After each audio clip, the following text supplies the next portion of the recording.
ኣብ ከተማ ጽብንዳ ስላሴም ብምኽንያት መዓልቲ ሰማዕታት ንስድራ ስዋኣት ሓርበኛታትን ማሕበራት ዓርሰ ምትሕጋዝን መንበሪ ቦታ ዝኸውን ስነ ስርዓት ምውፃዕፃ ተሳሊጡም ኣብቲ ስነ ስርዓት ምውፃዕፃ ዝተረኸቡ ዋና ኣመሓዳሪ ዞባዊ ምብራቕ ትግራይ ኣይተፈሳ ሃይላይ ምእንተ ትግራይ ኢሎም ዋጋ ዝኸፈሉ ሰማዕታት እንትንዝክር ናቶም ሰማዕታት ሓደራ ዝኾነ ውፅኢት ልምዓት ምምስላጥ ይብሉ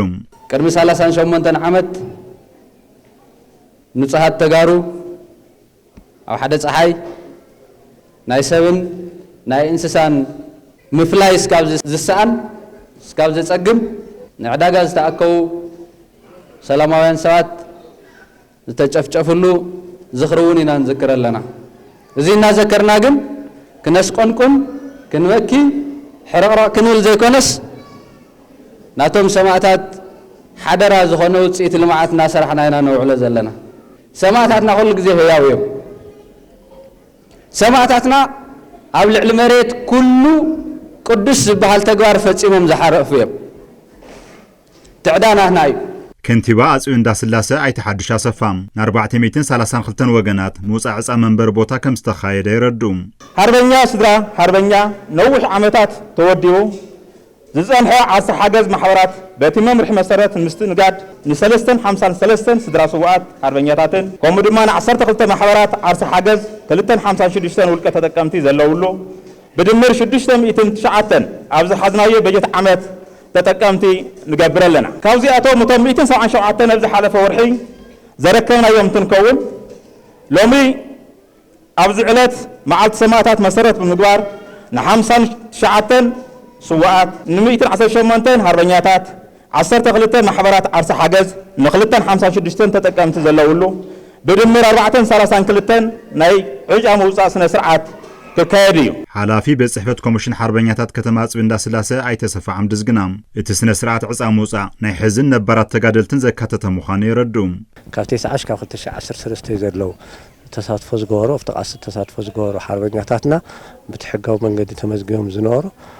ንዕኦም ናይ መሬት ዕደላ ኢና ነካይድ ዘለና ከም ከተማ ደረጃት ስድራ ስውእናን ሓርበኛናን 1030 እዩ ካብ ዓሚ ሰነ 15 ጀሚርና እስካብ ሕዚ ዘሎ ን782 ስድራ ስውእ ሓርበኛታትን ዕደላ ካይድና ኢና ሕዚ ተሪፎምና ዘለዉ 248 እዮም እቶም 248 እውን ሓርበኛታት እዮም እቲ ስድራ ስውእና 100% ዓዲና ኣለና ኣጠናቂቕና ኣለና ኣብቲ ናይ ስድራ ስውእና ኣብቲ ዕለት ዕፃ ዝወፀሎም ወገናት ብግዲኦም ብምምሕዳር ከተማ ኣጽቢ እንዳስላሴም ተገይሩ ዘሎ ምውፃዕፃ ዝተባባዕ ምዃኑ ብምግላጽ ኣብ ካልኦት ዘይበፅሖም ተጠቀምቲ ዝኾኑሉ ዕድል ክማቻቸ ድማ ፀዊዖም ዋጋ ዝኸፈልናሉ ዝገጠመና ጽብቕቲ መድረኽ እያ እዚኣ ስዋኣትና ካቱ ስሞም ለይዝከረሉ ስሞም ዝዝከረሉ መድረኽ ጽሕና ሕጉሳት ኢና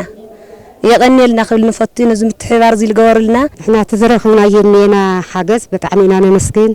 ከነመስግን ከለና ግን እኹልና ዘይኮነስ ድቱ ለይረኸ ሓውና ኻማና ክረክቡን ተስፋ ንገብር ተወዲብና እናተሓጋገዝና መንበር ልምርካብ ኢሉ ብ985 ኣዋጅ መምርሒ ዝመጸልና ተጠቂምና ኢና ተወዲና ብሎም መዓልቲ ተጠቃሚት ዕድል ላውዚ መጽያላታ ማሕበርና ክንዱላዱ ክመጸለ ይኽእልን ክንዱላዱ ክመጸይ ይኽእልን ግን ደማ ውላዱ ከይዝክር ቆዛማይ ከይኸውን መንበር ክነብረላ ብዙሕ መንበር ለውሎ ገነዚ ደማ ቁሩ ተስፋ ክኾነ እዩ ዝኽእል ዝብል ናይቲ ምሕዳር ምንቅስቃስ ብፍላይ ደማ መንግስቲ ትግራይ ዘውፅኦ ተጠቃምነት ብኡ ተጠቃማይ ለምዃን ዝምንቅስቃስ ዝግበር ዘሎ ብጣዕሚ ጽቡቕ ኢለ ወስደል ባዕለይ ማለት